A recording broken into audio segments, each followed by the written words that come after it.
Hey guys, I thought we'd just do a little casual vlog. I'm really excited because I got a new camera for my YouTube channel and I wanted to share it with you guys because I feel like I've seen everyone talking about this camera and I love hearing camera specs, reviews, unboxing, stuff like that from like everyday kind of vlogger girlies instead of from camera tech guru reviewers because I kind of just need like the baseline level of information. It's just more relatable to me to watch videos like this from creators that I follow. I just thought it'd be a fun one to share on my channel in case anyone was interested. So here is the camera. I'm so excited it came in today.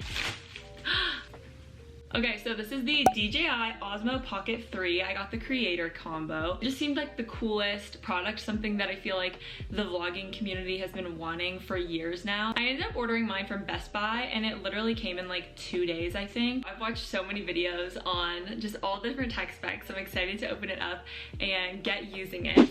Okay, I can acknowledge this is not the best angle, but it's the best I can do today, so I hope it's okay for you guys. It's just like you're across the desk from me instead of like right above me, so we will go ahead and unbox DJI Osmo Pocket 3.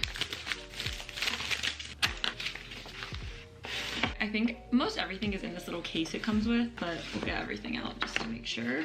Is there anything in here? Okay, this is the protective cover, so it just goes over the camera to keep it safe. Now we're unboxing the actual camera. I'm so excited. Do you see how small this is already? This has everything in it. Here is it next to my phone. Like, obviously it's a lot thicker than my phone, but like, this is so compact. So here is the case it comes with.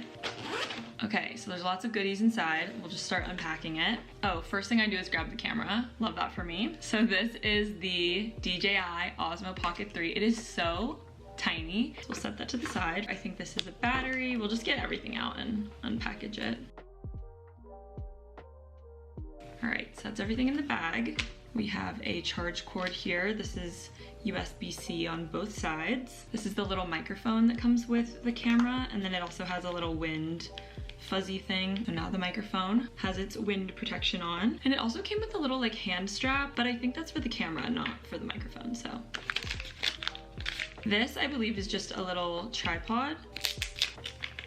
This is an extra battery, I'm pretty sure. And then this is what you screw the tripod into. So I screwed the battery onto the tripod and then you can just attach them together like that. It becomes much taller, and then here's on the tripod, and then I accidentally just turned it on by flipping the screen sideways. It feels very 2000s. It feels like Sidekick. It's starting to go through setup, but I'll wait a second to do that. And then I think this is just an extra battery. So you can just mount this on as an extra battery as well. I think this is just like the smaller battery and then the bigger one. I'm going to grab my phone. I downloaded this app and now I'm connecting the camera to the app on my phone. Activation success. Okay, now it's saying that my camera doesn't have an SD card, which I already ordered, so I'm gonna go get that. This camera takes micro. I ordered a 256 gigabyte one.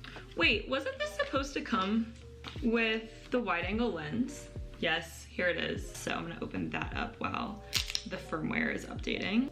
This, I think, is a little magnet that goes on to the microphone. Let's say I wanted to have the microphone on for this video. And so instead of having to like scrunch up my shirt and clip it on like that and have it be like super distracting and annoying, what I can do instead is use this magnet, and then I can have the microphone on my shirt a lot easier. Still doesn't look great with this shirt because this is just like a cozy thin at-home t-shirt. Okay, and then this other item I forgot to get out is the wide angle lens. So I'm pretty sure this just uses a magnet and it goes onto the camera lens right there, but I'll show you guys that in a little bit. Okay, let's go back to getting the SD card out. Why do they make these so hard to retrieve? We got them. I'm going to tilt you guys up just a little bit so you can see me playing with this a little bit more now that we're done unboxing it. Okay, tap to rotate gimbal. Oh, now it's on me. Okay, so I just turned it off, and then this is the way I think that the case goes on, like that, just to protect it. But it's nice too, because inside this case, there's a little spot where you can put the wide angle lens, and it's magnetic, so I could just keep it there for safekeeping, which is really nice because this is something that would be so easy to lose, I'm sure. I love the thinking there. Now let's find where the SD card goes. YouTube University. Looking at the Osmo. I will say it is kind of hard to get it to pop all the way in when you have nails on, but I got it. So I think I'm gonna sit here and play with the settings for a minute and then we'll do a side by side. This is my first clip with my DJI Osmo Pocket 3. I'm definitely looking at the viewfinder and I need to get better at looking at the camera. It has really good like autofocus from what I remember. So I'm gonna like hold up this guide and hopefully it's fun to just test. Or maybe we should get a book because it's probably a better example. Okay, I'm gonna come over here. Oh my gosh, it's following me. Are you feeling car sick watching this? I feel like the face tracking, I saw it from someone else who was vlogging and I honestly got a little bit seasick with it. I didn't love it, so I'll probably turn it off in a second. But here is the book. I'm gonna hold it up here. I feel like it's still trying to track my face too much. Okay, I've turned it off and kind of repositioned it how I think I would like it. I'm gonna try to look at the camera. I'm gonna hold up a book as an example and then give you a close-up, and we're just testing out the autofocus because that's something that I really like, is to be able to hold something up and then feel like it's staying in focus with what I want to share. I'm really curious to hear the audio because I've not tried out the microphone yet. I put everything into this little bag. I thought we could try the wide angle lens, so let's put it on together and see what we think before, after. I do feel like it's giving a little bit of a fisheye effect. Like the bookcases look a little curved to me, but it could be really nice for just like on the go vlogging or in the car. But I feel like in my room, it's just exposing too much, like the trash on the floor back there from the package. Whereas if I take this off, oh, you can still see that anyway. I just didn't even realize. Okay, let's do it again. So this is before, after. I think I like it better without, but let me know what you guys think. I definitely think there's probably use cases for the wide angle lens, like I said, but maybe just not like a sit down video like this one. I really need to practice not looking into this viewfinder though. It's so easy because it's like right below the camera. Bear with me. I'm really curious about the audio. I think that that should be the next test that we do. This is my setup with my G7X Mark II. I don't really have a microphone for it, so I'm gonna film on the G7X really quickly. We'll see what we think about that. Hi guys, I am filming currently on both the Canon G7X Mark II and the DJI Osmo Pocket 3. So I wanted to just compare and contrast video quality on my old camera and my new camera, as well as the audio quality on my old camera and my new camera. So hopefully you're being able to see and hear some of the differences right now. This is gonna be a really fun test and experiment for me in editing. So I'm excited to see what you guys are seeing now, all completed and tested. Just from looking at both of the viewfinders, I do feel like the G7X is giving me a more muted color, but one that's a little bit more blue and soft.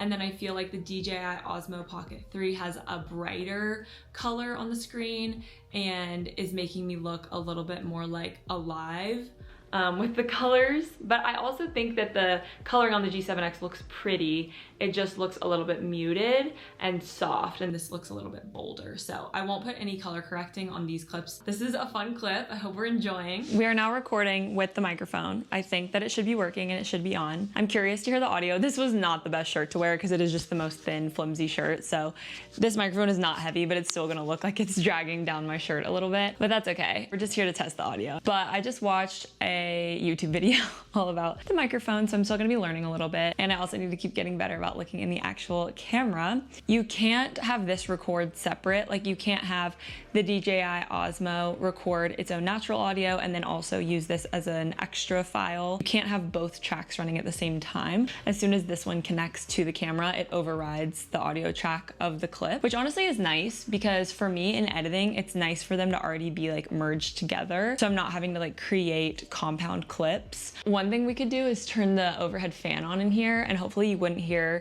anything from the fan.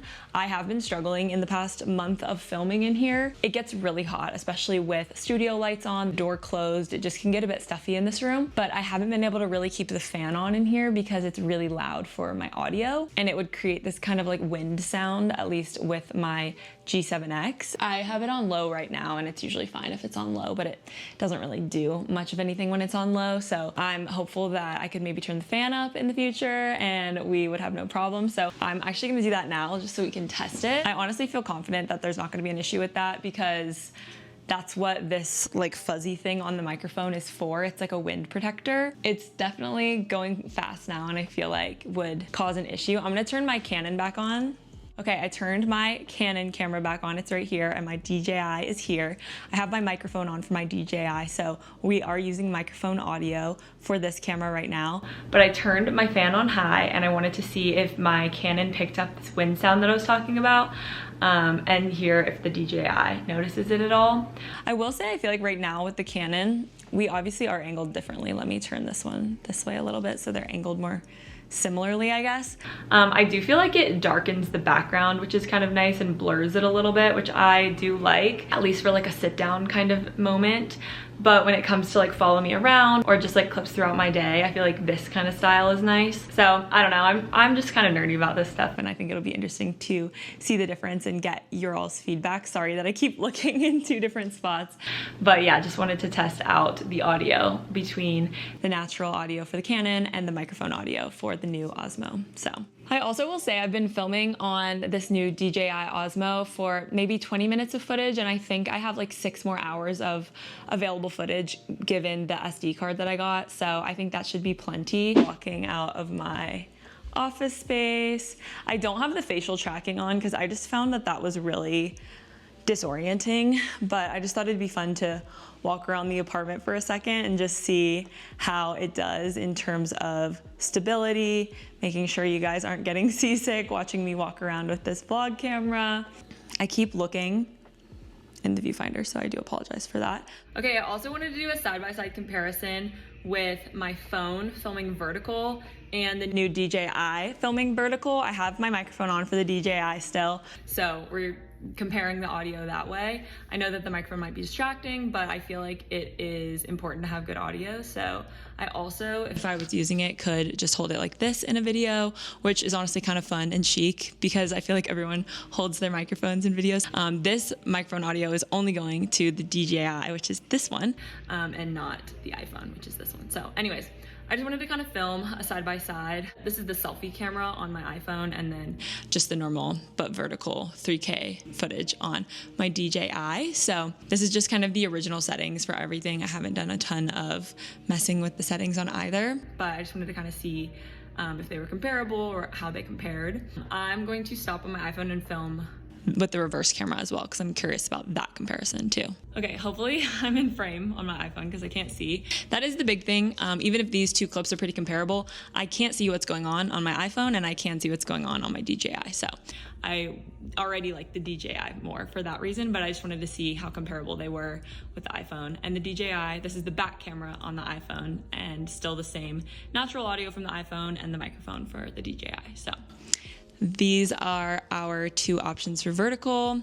I don't know if there's a big difference. We're gonna find out. We'll get back to the rest of the video. I'm gonna put it on face tracking. Oh, I think I tap on my face twice. Yeah, I do. That's what it is. So now I'm gonna like walk around. I feel like when I'm walking, the auto face thing, it does a better job making sure I stay in the frame, and hopefully it's smoothing the background more. I feel like this is doing, oop, I touched the mic. So when in motion, I think the face tracking is a really nice feature, because I kind of didn't like that feature at first. Now I'm gonna set the camera down. So now I'm gonna go over here. Now I walk over here. I feel like this is a lot more motion sickness. Like I should just stay in one place. But when I bring the camera with me, I think that it's way less motion sickness, and it's easier to keep me as the center of attention so that you aren't dizzy. Okay guys, I think that's gonna be it for this video. I've just done a ton of testing, and I just wanna keep playing with, oh, I need to turn this off.